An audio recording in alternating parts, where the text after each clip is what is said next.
Olá, pessoal. Vamos para mais uma aula. Essa aula, o assunto dela é dilatação superficial e volumétrica. Aula número 34. Na aula número 33, nós vimos dilatação superficial. Verificamos que a dilatação ocorre pela variação de temperatura, que proporciona um aumento de agitação das moléculas, o que ocasiona uma variação nas dimensões. Então, nessa dilatação superficial e dilatação volumétrica, esse assunto continua na apostila 2, ainda estamos na apostila 2, é a aula 34, dilatação superficial e volumétrica, página 150. Então, temos dilatação superficial e dilatação volumétrica. Quando eu falo de dilatação superficial, a análise se refere apenas duas dimensões da substância, do objeto, enquanto a dilatação volumétrica, nós estamos interessados nas três dimensões. Então, dilatação superficial é feita uma análise em apenas duas dimensões do objeto em estudo e a dilatação volumétrica faz seu estudo em três dimensões. As fórmulas são bem próximas à dilatação superficial, mudando apenas alguns detalhes. Então, tem a variação da área, vai ser a área inicial vezes um beta, que é o coeficiente de dilatação superficial, vezes a variação de temperatura. Volumétrica, a mesma coisa, no lugar do A eu vou colocar V, que eu estou me referindo ao volume. Tenho que prestar atenção que ali era beta, coeficiente de dilatação superficial, agora nós temos o gama, coeficiente de dilatação volumétrica. Essa é a variação da área, a variação do volume, e também temos o estado final, tanto da área como do volume. A área inicial é parênteses 1 mais beta vezes delta θ. Lembrando que a área final é a área inicial mais quanto variou. Então, a área final é o que eu tinha inicialmente mais quanto variou. Volume final também, quanto que eu tinha inicialmente mais quanto variou. Então, aqui estão essas fórmulas. Essa fórmula aqui já está colocada em evidência, por isso que ficou esse 1 mais beta aqui e 1 mais gama delta θ. Quem é o nosso beta? O nosso beta, que é o coeficiente de dilatação superficial, ele se relaciona com o coeficiente de dilatação linear. Então, quem é o nosso beta? Duas vezes o meu alfa. Então, o coeficiente de dilatação superficial é igual duas vezes o coeficiente de dilatação linear. E quem é o meu gama? Três vezes o meu alfa. Então, o coeficiente de dilatação volumétrica é igual a três vezes o coeficiente de dilatação superficial. Vamos colocar em prática isso daqui resolvendo um exercício agora. Exercício número 1.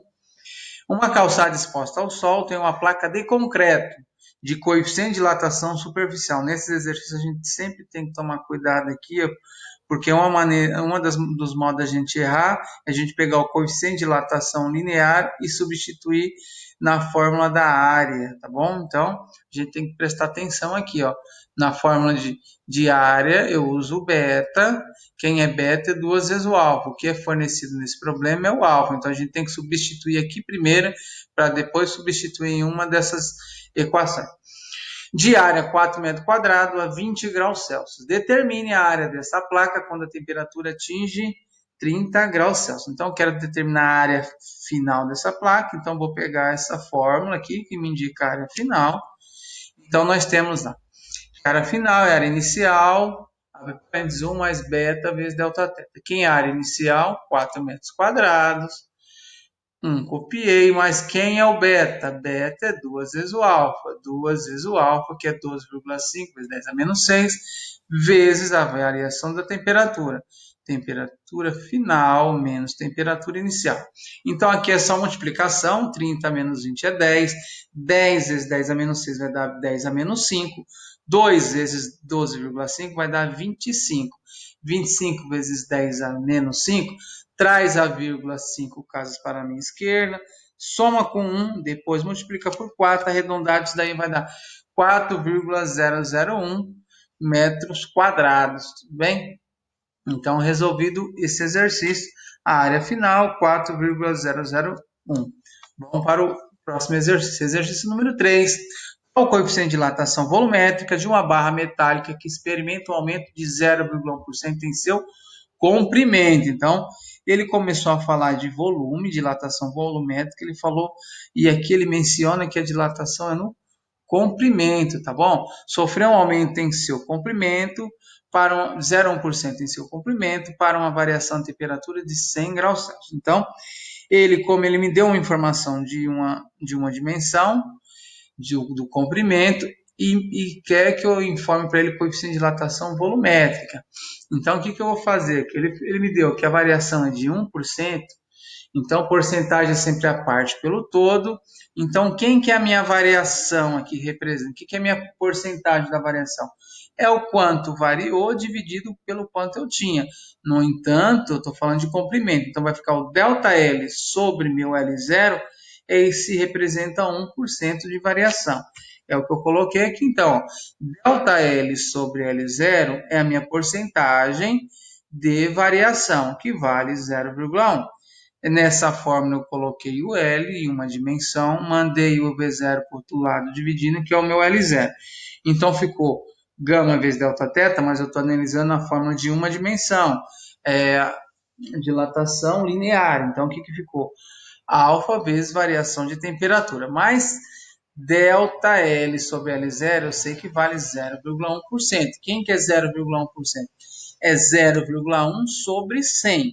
0,1 sobre 100 multiplica por 10 em cima e 10 embaixo, então ficou 1 sobre 1000, só para desaparecer com a vírgula, que é igual ao alfa vezes variação de temperatura. Quem que é a variação de temperatura? Variação de temperatura é 100. Pego esse 100 que está multiplicando, passo para o outro lado, dividindo, então ficou 1000 vezes 100, vai dar 10 elevado à quinta. Então, quem que é meu alfa? 1 sobre 10 elevado à quinta. Pego esse 10 à quinta que está lá embaixo, mando ele lá para cima e troco o sinal do expoente. Então, quem é o meu coeficiente de dilatação superficial? 1 vezes 10 à quinta. Mas a pergunta não é em relação ao coeficiente de dilatação superficial, e sim volumétrica. Então, nós vamos apelar para essa formulinha aqui, a relação entre coeficiente de dilatação volumétrica e superficial, substituindo. Gama é 3 vezes o alfa, 3 vezes 1 vezes 10 a menos 5. Então, o nosso coeficiente de dilatação volumétrica é 3 vezes 10 a menos 5, graus Celsius a menos 1. Resolvido esse exercício, pessoal. Então, conclui-se a aula 34. Fiquem com Deus e até a próxima.